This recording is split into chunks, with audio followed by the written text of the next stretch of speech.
Hello दोस्तों, मैं दीपक कुमार, आपका अपना चैनल मैथ जूम एकेडमी में आपका स्वागत है। जैसा कि मैंने पिछला क्लास में आपको इसी तरह का आपको क्वेश्चन टाइप बताया था, क्लास नंबर 10 बताया था और टाइप भी 10 था। मैं इसमें आपको टाइप नंबर 11 बता रहा हूँ और इसमें एक भी टाइप आपका नहीं छोड़ रहा हूँ। और जितना भी एग्जाम होता है, चाहे एसएससी सीजीएल हो, एनटीपीसी हो, ग्रुप डी हो, कुछ भी एग्जाम हो, चाहे स्टेट गवर्नमेंट का एग्जाम हो, सभी एग्जाम को लेकर के कमजोर से कमजोर स्टूडेंट से लेकर के मैं सबको लेकर चल रहा हूं। अब यही इसी क्वेश्चन को आप देखिए दोस्तों, इसी क्वेश्चन को आप देखिए, कितना लंबा क्वेश्चन है, लेकिन आपको इसको भी बनाने में अगर 10 सेकंड से ज्यादा लगेगा तो मैं पढ़ाना छोड़ दूंगा। ठीक है दोस्तों, इसी टाइप का क्वेश्चन आपको एसएससी सीजीएल में भी आता है। अब तो टीसीएस एग्जाम, एनटीपीसी का एग्जाम होने वाला है 23 मार्च से, 23 फरवरी से। उसमें भी इसी तरह का क्वेश्चन पूछता है, फ्रैक्शन में पूछता है, डायरेक्ट बटा में पूछता है। तो उसी के नजरिए से हम लेते हुए डायरेक्ट हम क्वेश्चन पे ही चलते हैं और क्वेश्चन से पहले बेसिक चीज जान लेते हैं। मान लेते हैं दोस्तों 15% प्रॉफिट का रहा। 15% प्रॉफिट का क्या मतलब होता है? इसका फ्रैक्शन तोड़ेंगे तो 3/20 होता है कि नहीं होता है? अगर नहीं समझ में आता है तो 15/100 कर लीजिए, 5 से काट लीजिए, 15, 5 से काटिए, 20/100 तो 3/20 आ जाएगा। ठीक है, पॉजिटिव यहाँ होगा साइन दोस्तों, क्योंकि हमें प्रॉफिट कह रहा। अगर लॉस कहता तो नेगेटिव साइन होता। ठीक है दोस्तों, इसलिए मैं बता रहा हूं कि ये बटा में है कि इतना विक्रय मूल्य पे बेचा जाता है। तो आखिर में विक्रय मूल्य होता कौन है? ऊपर वाला होता है कि नीचे वाला होता है? यानी कि जो क्वेश्चन कहता है अनुसार, उसी अनुसार से हम देखते हैं दोस्तों। तो इसमें जो प्रॉफिट कह रहा है, तो प्रॉफिट कौन सा होता है? सीपी पे ही प्रॉफिट होता है। सीपी आपका ये हुआ, प्रॉफिट आपका कितना हुआ दोस्तों? 3 हुआ। क्यों? कि 20 रुपया पे 3 रुपया का प्रॉफिट हुआ। 20 रुपया का, यानी 20 रुपया के हम सामान खरीदे हैं तो 3 रुपया का प्रॉफिट हुआ है। यानी कि मतलब कि 20 रुपया का सामान खरीद के 3 रुपया प्रॉफिट लिए, तब 20 और 3 23 रुपया, यानी एसपी कितना हो जाएगा दोस्तों? 23 रुपया हो जाएगा। होगा कि नहीं होगा? जोड़ देंगे सीपी प्लस प्रॉफिट। अब देखेंगे तो 20 3 रुपया आता है कहां से? तो 20 का 15%, 20 का 15%, 15/100, यानी कितना बार में कटेगा? 5 से, 3 बार में, 5 से 20 बार में, 20 खत्म हो गया, 3 आया कि नहीं आया? तो यही 15% 20 होता है। ठीक है ना? अगर नहीं समझ में आता है तो ये भी देख सकते हैं, 20 का 15 का फ्रैक्शन वैल्यू अभी होता है 3/20 डायरेक्ट। तो 20 कट के 3 ही आया ना, यानी यही 20%, 15 का 20 का 15% 3 के बराबर होता है।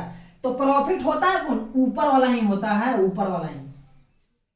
तो वही चीज इसमें विक्रय मूल्य की 7/8 कीमत पर बेचता है, तो ऊपर वाला ही विक्रय मूल्य होगा। अब वो भी देखिए क्वेश्चन, ये तो आपको पहले भी क्वेश्चन दे चुके हैं और इसमें भी मैंने दे चुके हैं। तो डायरेक्ट हम क्वेश्चन पे देखेंगे दोस्तों कि जब किसी वस्तु को उसके विक्रय मूल्य कितना भी हो, विक्रय मूल्य की 7/8 कीमत पर बेचा जाता है। विक्रय मूल्य मानते हैं 21 दिया हो रहा है, इसको 7/8 पे बेच दे दिया, ये तो बात की बात है। तो इसमें हम एक से नहीं मानेंगे, एक से मान के बनाएंगे तो आपको कम से कम 5 मिनट का टाइम लगेगा। ठीक है दोस्तों, डायरेक्ट हम देखेंगे यहाँ पे 7/8 दिया हुआ है, 7/8 कीमत पे बेचा है तो 37% की हानि होती है। अगर 7/8 कीमत पर बेचेंगे ना तो 37% की हानि।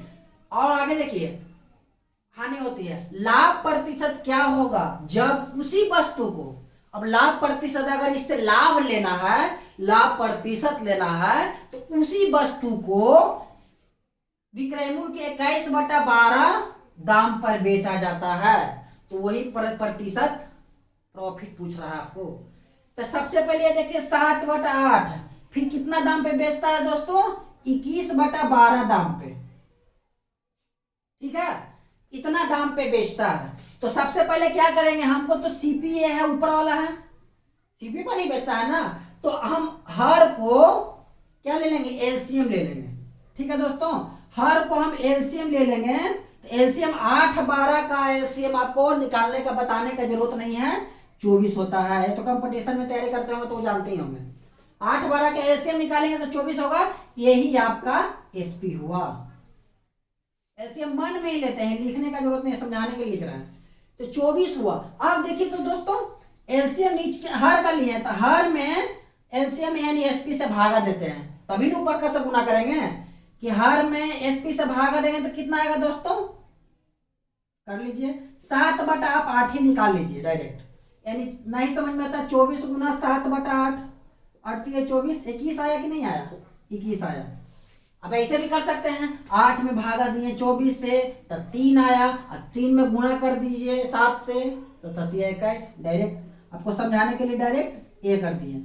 अब यहाँ पे क्या करेंगे, इसका अगर 21 बटा 12 गुना निकालेंगे तो 12 में भागा दीजिए, चाहे गुना कर दीजिए डायरेक्ट, कितना हो जाएगा 24 गुना 21 बटा कितना हो जाएगा जी 12, 12 दूनी 24, कितना हो जाएगा 21 दूनी 42। आपको समझाने के लिए इतना लिख रहे हैं, नहीं तो डायरेक्ट हम लिखते हैं 38 24 21 यहाँ पे लिख देते हैं। यहाँ पे क्या करते हैं 12 दूनी 24, 2 बार 21 दूनी 42।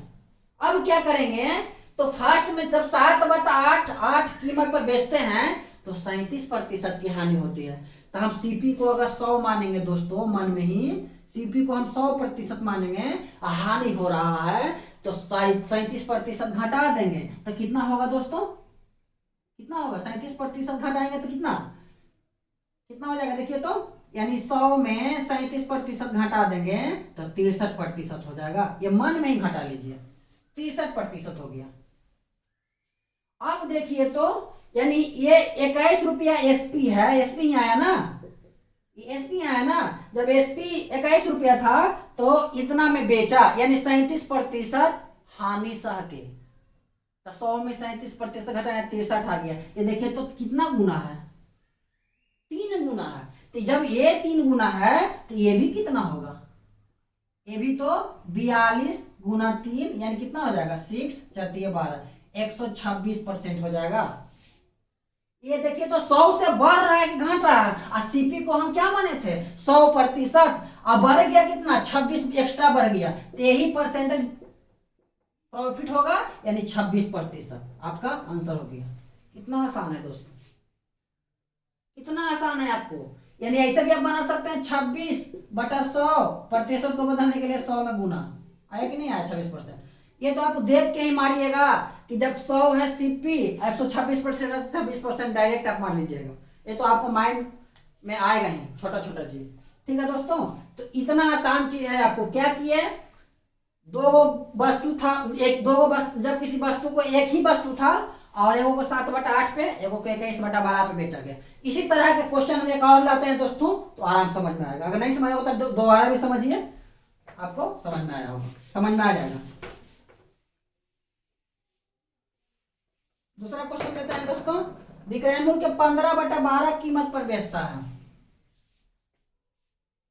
15 बटा 12, 15 बटा 17 कर लेते हैं, 17, तो 80% का लाभ होता है। यहाँ 80% का लाभ होता है दोस्तों। और क्या करें 19 बटा 51, 19 बटा 51 वही चीज है।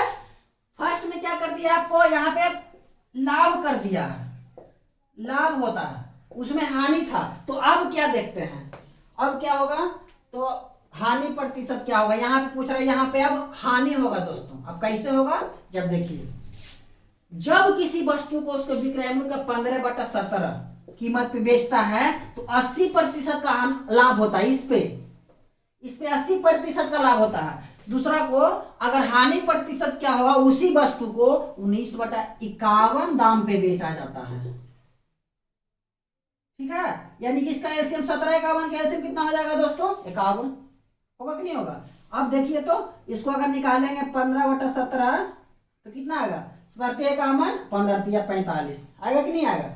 इसको देखिए तो कितना आएगा दोस्तों 51 51 एक बार 19, यानी 19 बटा 51 गुना कर दीजिए ना, 51 गुना 19 बटा 51, चाहे 51 गुना 15 बटा 17, तो वही चीज आएगा ना। वैसे समझिए, तो वैसे सब एक ही चीज है। अब देखिएगा इस पे 80% का लाभ होता है, 80% का मतलब क्या होता है, लाभ होता है ना। तो अगर सीपी को 100 मानेंगे, 100%, तो लाभ कितना हो जाएगा, 180% पूरा एसपी। जब ये एसपी ना है दोस्तों, ये सब एसपी ही है ना, एसपी विक्रय मूल्य सब एसपी ही है ना, है कि नहीं। तो हम विक्रय मूल्य निकालने के लिए क्या करता, लाभ रहता था 100, जितना लाभ रहता है उसमें 100% जोड़ देते हैं, जितना रहता है उसमें 100% में जोड़ देते हैं। 100% सीपी को हम 100 माने हैं, 80% लाभ 180%, 100 + 80, ये कितना गुना है दोस्तों, देखिए तो 4 गुना है, तो ये भी 4 गुना होगा। 19 × 4 = 176%। अब देखिए तो सीपी हम 100 माने थे, आया कितना, 76%, आया कि नहीं आया। तो सीपी हम 100 माने थे तो परसेंटेज लॉस हो जाएगा, कितना घट रहा है, 24% घट रहा है। डायरेक्ट में निकालेगा 24/100 × 100, यानी 24% लॉस हो रहा है। ठीक है दोस्तों, बहुत ही आसान कंसेप्ट है दोस्तों, दोनों दम एक ही तरह का क्वेश्चन था, थोड़ा सा चेंजिंग था, प्रॉफिट लॉस का भी चेंजिंग था, और कोई दिक्कत नहीं है। इसी तरह का मैं पहले भी क्वेश्चन लाए थे, लेकिन थोड़ा सा इससे डिफरेंट था, इसलिए मैं एक भी टाइप को आपको नहीं छोड़ रहा हूं कि आपकी कोई भी एग्जाम कवर हो सके। ठीक है दोस्तों, अब हम देखते हैं तीसरा क्वेश्चन।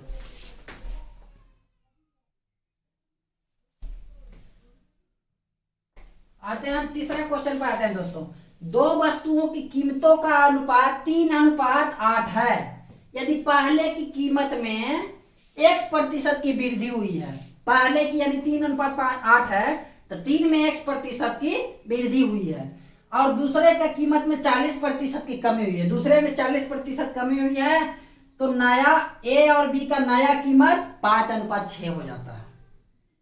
तो x का वैल्यू यानी कि पहले का कीमत में कितना वृद्धि हुआ था, ठीक है, यानी x का वैल्यू निकालना। तो देखेंगे दोस्तों, दो वस्तु है a और b, जिसका अनुपात दिया हुआ है a और b, 3 अनुपात कितना है दोस्तों, 8 है। अब हम देखेंगे दोस्तों, पहले की कीमत में x% की वृद्धि हुई है, जो हमें मालूम नहीं है, यानी प्लस हुई है, और दूसरे की कीमत में 40% की कमी हुई है, -40%। -40% यानी 8 चौको 32, 8 चौको 32, 8 में 3.2, और 3.2 में 8 में 3.2 घटाएंगे तो 4.8%, 8 आ गया, आ कि नहीं आया। ऐसे भी निकाल सकते हैं, 8 गुना 40% का मतलब 2/5, 40/100 है कि नहीं, 40% का मतलब 100, और नहीं तो 2 से काट दीजिए, 5 से काट दीजिए, और नहीं तो 20% का वैल्यू कितना होता है, 20% का वैल्यू 1/5 होता है, तो 20% का वैल्यू है तो 40 ना है, तो ये 2 गुना है, तो ये 2/5 हो जाएगा। तो 2/5 कितना आएगा, इसको 16/5, 3.2 ही आएगा ना, अपन 15.2 आएगा कि नहीं आएगा। ये तो समझने वाली बात है आपका। तो 3.2 आया, इतना प्रतिशत कमी कह रहा है, तो कमी 8 में से 3.2 घटा दिए तो 4.8 आ गया। अब क्या करेंगे दोस्तों, तो ए और बी का नया कीमत कितना हो जाता है, ये नई कीमत है, नई कीमत, ये पहले का कीमत था, पहला वस्तु का कीमत था, और दूसरा वस्तु का कीमत था, बी का कीमत। ठीक है दोस्तों, अब कीमत हो गया है 5:6 हो गया। अब देखिएगा दोस्तों, यहां पे समझने वाली बात है, हमें इसका निकालना है, ए का कितना वृद्धि हुआ था, जब ए कमी हुआ, अब कितना अनुपात हो रहा है, तो 5:6। इसका अगर निकालना तो पहले ये देखेंगे, ये इसका कंपेयर करेंगे, इसका कंपेयर करेंगे। देखिए तो नीचे से अब ऊपर चलिएगा, नीचे से ऊपर चलिएगा तो 4.8 का कितना गुना है, देखिए तो 8 × 48, 0.8 गुना है कि नहीं, 0.8 गुना है। जब ये 8 गुना है, 0.8 गुना, तो ये भी कितना हो जाएगा दोस्तों, कितना हो जाएगा, यानी कि 0.8 ही गुना होगा ना, 5 गुना 0.8 बराबर कितना आ गया, 4 आ गया। 4 लिख सकते हैं, यहाँ पे 4 लिख सकते हैं। अब ये देखिए, अब कीमत में वृद्धि हुआ था ना, क्या क्या करा, x% की वृद्धि हुई है। अब देखिए तो 3 से 4 हुआ है ना दोस्तों, 3 से 4 हुआ है। यहां से पहले हम यहां से यहां गया, जब 0.8 गुना है, तो ये भी 8 गुना होगा, 0.8 गुना, तो कितना है, देखिए तो बढ़ रहा है, 3 से 4 पे बढ़ रहा है। यानी कहने का मतलब ये हुआ, x का जो वैल्यू आएगा आपको एक बढ़ गया कितना पे, 3 से 4 गया है, बढ़ा है ना वैल्यू, 3 से 4 गया है, यानी 3 से गया है, यानी कि 3 होगा यहाँ पे। कि जितना से जाता है बढ़ता है, चाहे जितना से घटता है, वही सबसे फर्स्ट होता है, वही बेस वैल्यू होता है। और 1/3 का परसेंटेज वैल्यू होता है 33 से ही 1/3%, यही वृद्धि आपको आंसर आ गया। ठीक है दोस्तों, एक बार और समझेंगे। 3/8 अनुपात था वस्तु ए का और बी का, ए का 3 इसका 8। यदि x% बढ़ा जाए पता नहीं है। दूसरा में कह रहा है बी को 40% बढ़ाया जाए, 40% सॉरी घटाया, कमी किया जाए, तो कमी किए 8 गुना 40/100, 40/100 का मतलब 2/5 है कि नहीं। तो इसको निकालने 8 दूनी 16 और 16/5, तो 3.2 आया। 3.28 में घटाएंगे तो 4.8 आ गया। अब देखेंगे नया कीमत क्या हो जाता है दोस्तों, 5/6। ये जब 0.8 गुना है, देख लीजिए तो 8 से करता है 0.8 गुना है कि नहीं, ये भी 0.8 गुना होगा। 5 में गुना के 0.8 × 40 यानी 4 आया, 4.00, तो 4 ही बोलेंगे ना। अब यहाँ पे देखेंगे, यही कह रहा था। अब यहाँ पे देखेंगे, यहाँ 3 से आए हैं, यहाँ तो 3 से कितना हो गया, 4 हो गया। कितना बढ़ा, 1 बढ़ा।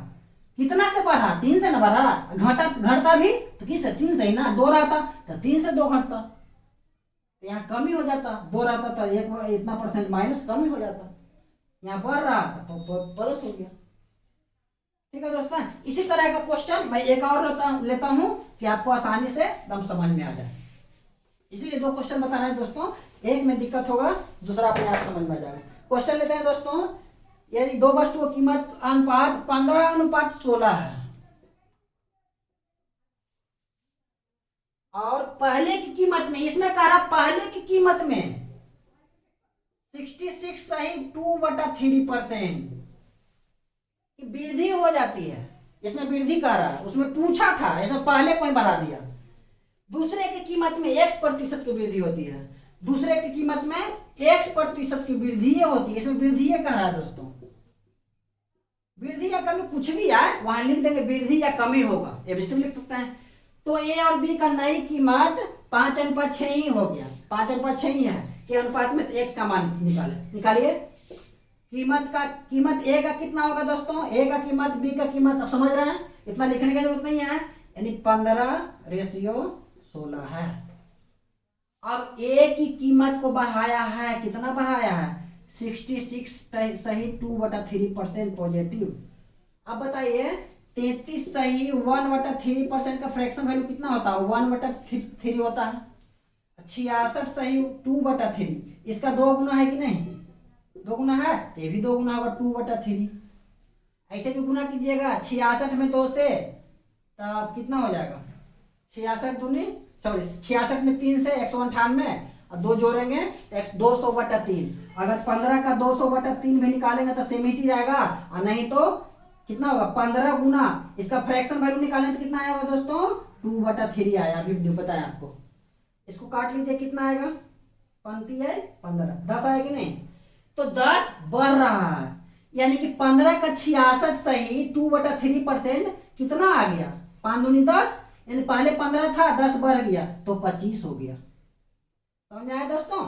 अगर नहीं तो ऐसे भी कर सकते हैं, डायरेक्ट देखिए 66 में 300 गुना 200, 2 जोड़ दिए /3 और गुना 15, परसेंटेज का वैल्यू बैठा दीजिए। इतना लंबा करेंगे, 5 दूनी 10, 5 दूनी 10 आएगा नहीं यार, इतना हम लंबा करने जाएंगे।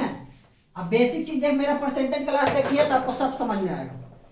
तो इतना बढ़ा दिए, 10 बढ़ा 15 कितना %, 10 आया था, 10 बढ़ा दिए तो 25 हो गया। अब देखेंगे दोस्तों, इसमें x% की वृद्धि करता है, जो हमें मालूम नहीं है, वृद्धि हो रहा है, डायरेक्ट क्वेश्चन में कर रहा है, ऐसा नहीं कर रहा है कि वृद्धि या कमी, डायरेक्ट आ रहा है वृद्धि हुई है। तो नई कीमत कितना हो जाता है दोस्तों, नई कीमत इसमें भी कह रहा है 5:6 हो गया। अब देखिए तो दोस्तों, उसमें था ये पूछ रहा था, इसमें दिया हुआ था। अब देखिए तो 25 के गुना है दोस्तों, जो रेट हो गया, जो बढ़ा था 5 से कितना गया 25, यानी 5 गुना है। जब ये 5 गुना है तो सेम ही ये भी 5 गुना होगा, यानी 6 गुना 5 बराबर 30। यही एक्स का वैल्यू ना पूछ रहा है दोस्तों। अब आप देख लीजिए, अब यहां से यहां आएंगे, यहां से यहां आएंगे ना, यहां से यहां आएंगे, कितना बढ़ गया, 16 से 30 गया है, कितना बढ़ा, 14 बढ़ गया, तभी तो वृद्धि हुआ। कितना से बढ़ा, 16 से बढ़ा, कमता भी तो 16 से ही कमता, यानी 14/16 परसेंटेज प्रॉफिट होगा। इसको काट दीजिए दोस्तों 7 से, इसको 8 से, 7/8 गुना 100 भी कर सकते हैं। नहीं तो देख लीजिए 1/8 का परसेंटेज वैल्यू कितना होता है, 12 सही 1/8 पर 12 सही 1/2%, 1284 और 7 है कि नहीं, 2 कितना आ गया आपको, यानी 62 से 84, ठीक है। और 7 से गुना कर दिए 7/2। अब इसको निकाल लीजिए 84, आपको समझाने के लिए लिख रहे हैं, भागा दीजिए 2 में तो ये 3 आ गया, अब प्लस 1 बच गया ऊपर, भागा दिए तो 2, यानी 84 3 87 सही 1/2%। ठीक है दोस्तों, इतना हम लिखने नहीं जाएंगे, इतना हम लिखने नहीं जाएंगे, डायरेक्ट हम लिखेंगे मन में ही करके 87 सही 1/2% हो जाएगा। ठीक है दोस्तों, अगर नहीं समझ में आता है 7/8 कर दीजिए, गुना 100 में 100 से मल्टीप्लाई कर दीजिए, परसेंटेज बदल गया, 700/8 से भागा देते रहिए, देते रहिए। ठीक है, आपको यही चीज आएगा, भागा देके देख लीजिए वही चीज आएगा। ठीक है, यानी कर दीजिए इसको गुना, 25 से काटेंगे 4 बार में, इसको भी 4 बार में, 25 से 75 से बटा, इसको 4 से में काटे थे तो 2 बार में कटेगा, हाँ 2 बार में, 8 दूनी 16 और 7 दूनी 14.5, यही चीज आया कि नहीं यार, यानी 87 सही 1/2 ही परसेंटेज इसको लिख सकते हैं। तो कुछ नहीं करना है दोस्तों, आपको बस कंसेप्ट देखना है। ये क्वेश्चन 10 सेकंड से ज्यादा का नहीं है। यहाँ पे देखेंगे अनुपात दिया हुआ 15:16, पहले वस्तु की कीमत में इतना वृद्धि कर दिया, इतना वृद्धि कर दिया, 15 का 2/5 3 निकालेंगे, निकालेंगे कि नहीं, 15 का 2/3 निकालेंगे ना, इसका फ्रैक्शन वैल्यू होता है 2, 5 में 10 आया, 10 जोड़ दिया 25 हो गया। इसमें पूछ रहा था हमको पहले x%, अब देखेंगे नया कीमत क्या होगा, 5:6 हो गया, तब 25 जो है 5 का कितना गुना है, 5 गुना है, तो ये भी 5 गुना हो जाएगा, 6×5 = 30 हो जाएगा। अब देखेंगे यही पूछ रहा है कितना प्रतिशत वृद्धि हुई है दूसरा में, यानी 16 से 30 गया है, यानी कि 14 बढ़ा है, तब ना 30 गया, तो 30 जो है 16 से कितना ज्यादा है, 14 ज्यादा है, 14 बटा कितना से, बेस वैल्यू 16, पहले का कीमत यही था ना, पहले से नहीं कंपेयर करेंगे, 16, इसको काट दिए 7/8 हो गया, 1/8 का परसेंटेज वैल्यू हुआ 12 सही 1/2%, तो 60 गुना है, 1/8 का 7/8 7 गुना है, तो 7 से गुना कर देंगे इसको, बताएं 62 से 84 और 7/2, तो 3 वहां से निकल जाएगा, एक शेष बच जाएगा, यानी 84 3 87 सही 1/2%। ठीक है दोस्तों, हमें उम्मीद है दोस्तों कि आपको समझ में आया होगा, और इसी तरह का मैं लगातार वीडियो लाते रहूंगा, पूरा कॉन्सेप्ट के साथ, मैं पूरा सिलेबस आपको पढ़ाऊंगा पूरा कॉन्सेप्ट के साथ। ये इस वीडियो को इतना शेयर कीजिए दोस्तों, ये इतना शेयर कीजिए, हर एक बच्चा तक जाए, हर एक टाइप मैं पढ़ाऊंगा, हर एक बच्चा तक पहुंचना चाहिए, हर गरीब से गरीब बच्चा पढ़ना चाहिए। इसलिए मेरा दावा है दोस्तों कि पूरा मैं परसेंटेज क्लास, चाहे पूरा सिलेबस में पढ़ाऊंगा, चाहे कितना दिन मुझे क्यों ना लगे। मैं ट्रिकी बात भी लगे, एक तरह से ट्रिक ही है दोस्तों। ट्रिक बनता है कैसे, डायरेक्ट हम ट्रिक नहीं बनाते हैं दोस्तों, हम बेसिक से लेकर के ट्रिक तक जाते हैं, तभी ये ट्रिक बनता है। ठीक है दोस्तों, आज का वीडियो मैं यहीं पे एंड करता हूं, धन्यवाद दोस्तों।